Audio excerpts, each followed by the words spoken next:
Sri Ram Janmabhoomi Trust has said. He has said the country's future should be good, and if we get these three temples, Ayodhya, Gyan Vapi and Krishna Janmabhoomi, peacefully, we will forget about all other things. We will not look at any other temples if these three are freed. Your response? No, that's an open threat. That's an open threat that if you don't agree to our threats or blackmail, then we will do what we have done on 6th of December.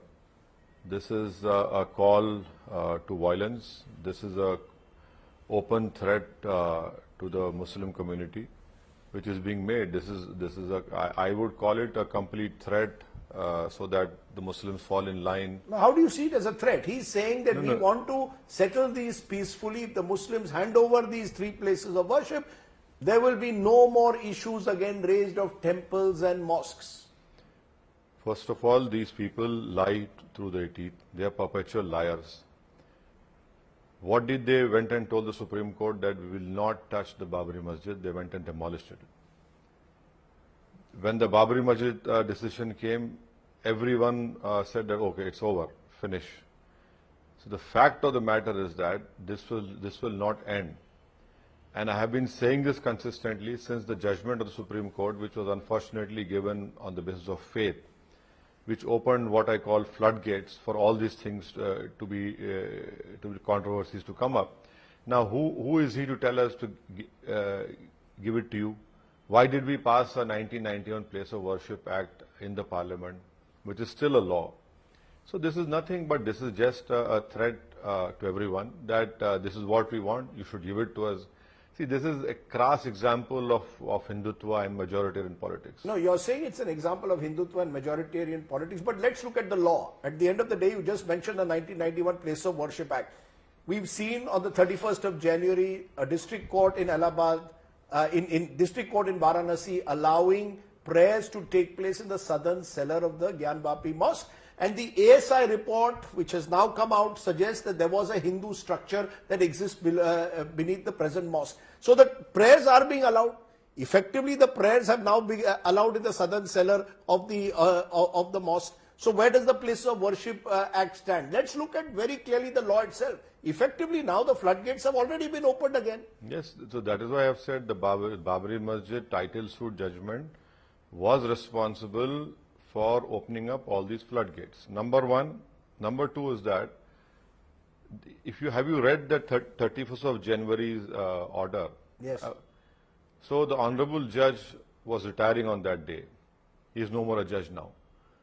He gives what Rajdeep Sardesai had said, what Asaduddin Owaisi has said. And then in the last he says, I am of the opinion that the puja should be allowed, without even giving any legal reasoning for it. It is a completely wrong order. He should have stuck to the 1991 Place of Worship Act. He should have told that how is it that is allowing this after 1993. And then thirdly, please tell us that can worship be done? A puja can be done in a Taikhana? Sir, the question is, you are going back to the 1991 Places of Worship Act, yes, which effectively says, except for the disputed site at Ayodhya, there will be the status quo maintained on all places of worship. Yes. Subsequent to that, you have a Supreme Court observation in May 2022, which says finding the nature of the religious place is not barred under the 1991 law. This is Supreme Court order. Based on that, based on that, the Gyan Vapi Mosque issue is taken forward. Now you've got a district court order. Are you willing to accept the rule of law? You can challenge the district court order in the Allahabad High Court, yes, in the Supreme Court. But as of today, prayers are being allowed. Puja, Aarti is being allowed. That is a wrong order. Which is the wrong order? Varanasi or the Supreme Court order? The 31st order is the wrong order. And please understand, you talked about the ASI report. Now, in Babri Masjid, an excavation was done. Here a survey is done, right? There's a difference between excavation and survey. Now the excavation report was not accepted by the Supreme Court, and the Supreme Court categorically stated that no temple was demolished to construct a masjid over there in Ayodhya. Here also, you are saying a survey has been done. A survey is different from an excavation. So we have categorically stated that no religious structure was demolished to construct a Gyan Vapi masjid over there. Now report is there, will challenge that report. No, as far as the Supreme Court quotation you have said, yes, please understand it was the 5 judges bench, which included the present CGI, yes, which said that the 1991 Place of Worship Act is elevated to the status of basic structure of our constitution.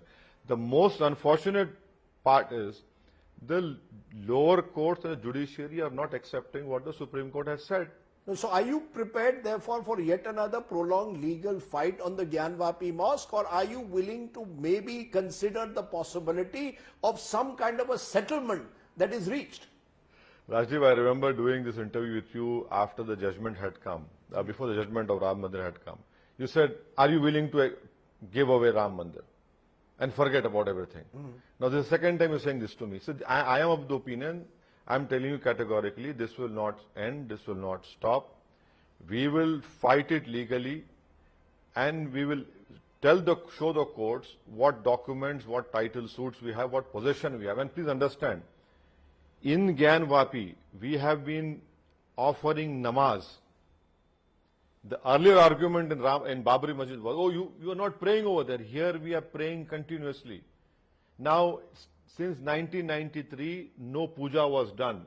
Now, people are telling you and me, oh, no, your namaz is going on. Boss, how is it possible, please tell me, that I enter your house? I said, yeah, you can have 5 rooms, 2 rooms I'll use. What is that? If inscriptions, if evidence is found that a Hindu structure exists below where the mosque exists, will you accept that or not? If tomorrow we start digging Rashtrapati Bhavan, we are bound to find something. So are you going to say? Mr. Owaisi, you're making an odious comparison. No, I am not. I am telling you seriously. I am telling you seriously. Now you will find anything down there. And you'll say, okay, this is this. How is it possible? How is it possible? I am doing my namaz over there from years and years and years, hundreds of years. And please tell me it was Mr. Narendra Modi who constructed this massive corridor, who constructed this massive Kashi Mandir. Kashi Vishwanath corridor. And in fact, he renovated the Mandir as well. Now you have people over here who come and say this. My point, Mr. Owaisi, is do you therefore believe that there is no space for reconciliation on these contentious issues? I say this because interestingly the IUML, the Indian Union Muslim League President, Mr. Thangal said yesterday only, there is no need to protest against Ram Mandir as both the new temple and the proposed mosque represent secularism and would strengthen secularism in the country. So there is one view now emerging that many of these issues can be settled amicably. You are twisting what Thangal has said. The Thangal spoke about Ram Mandir. Yes. The Thangal has not spoken about Gyan Vapi or Mathura. And I am not sitting here as a spokesperson of Thangal. The IUML people are qualified enough to say what he had said and to explain. But as far as I am concerned, we are not going to give any masjid. Enough. We will not give, and understand. We will not give any masjid as per the law of the land, as per place of worship 1991, which, Mr. Owaisi, I can tell you, the new government, if it comes to power in the next parliament, can all change the law. We will fight in courts of law. If the other side wants to do a 6th of December, we will see what happens. But we have been deceived once, we will not be deceived again. Simple as that. So basically what you are saying is, as far as you are concerned, you have faith in the rule of law, you have faith in the courts, you disapprove of the order passed by the Varanasi District Court, which you believe is ultra vires the Places of Worship Act, but you remain adamant that no masjid will be given through any process of any kind of settlement. My request is that Article 32 due process should be followed. Simple as that. I have said this in Parliament, I am reiterating it over here. That as far as Muslims are concerned, we have no confidence left in our Prime Minister.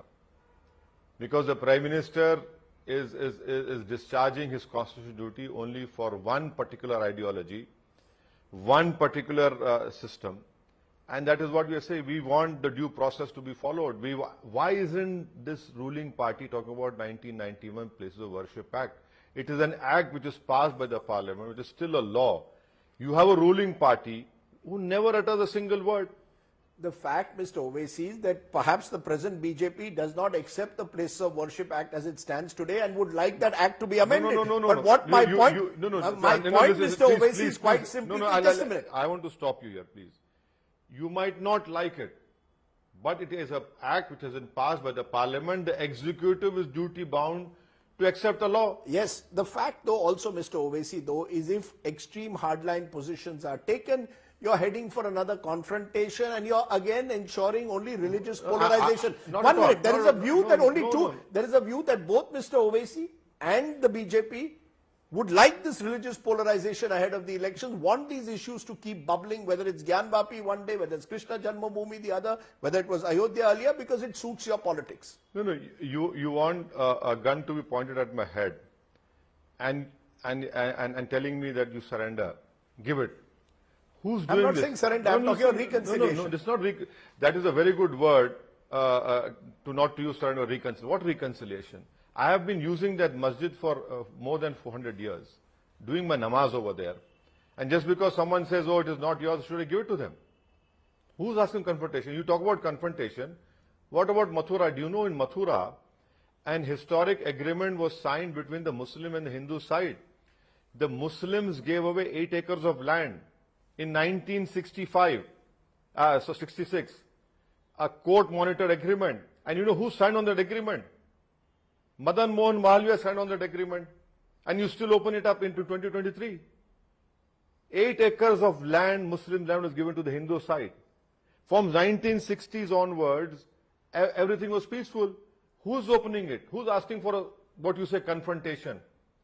Who's pointing a gun at my head and saying, oh, give it up? What is this? You know, it is going on peacefully, and now you come and say, no, we believe. Do you want to run this country on your belief or on the Constitution? And how is it that your belief is more important than my belief or your belief, or even people who don't believe in any God? That is not possible.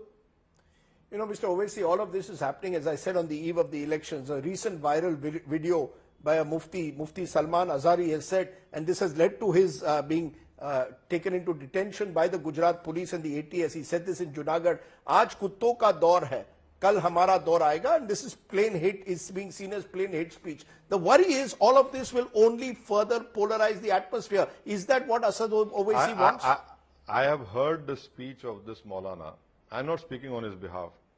But you can show this speech to any good lawyer and he'll tell you there's no hate speech in it. It is the BJP IT cell which have distorted that video. He was uttering a share of a famous person. Now, it's not the language that should be acceptable in public life. He was talking, Maulana has talked about Palestine. The Maulana went there, I'm told, for eradication of drugs. Now, using that particular ashar of a particular poet, you call it hate speech. Good luck to you. I mean, it's mind-boggling that it is being called a hate speech. Can I, though, ask you, as we are ending this Lok Sabha session and going into another Lok Sabha election, do you fear or do you see religious polarization only widening in the next few months? Given what we've heard over the battles now taking place over Gyan Vapi, possibly over Krishna Janmabhoomi, the kind of statements being made, do you fear that the genie is out of the bottle and over the next few months there will be more instances of religious polarization? This is happening more from 2014 onwards. Will it get worse? No.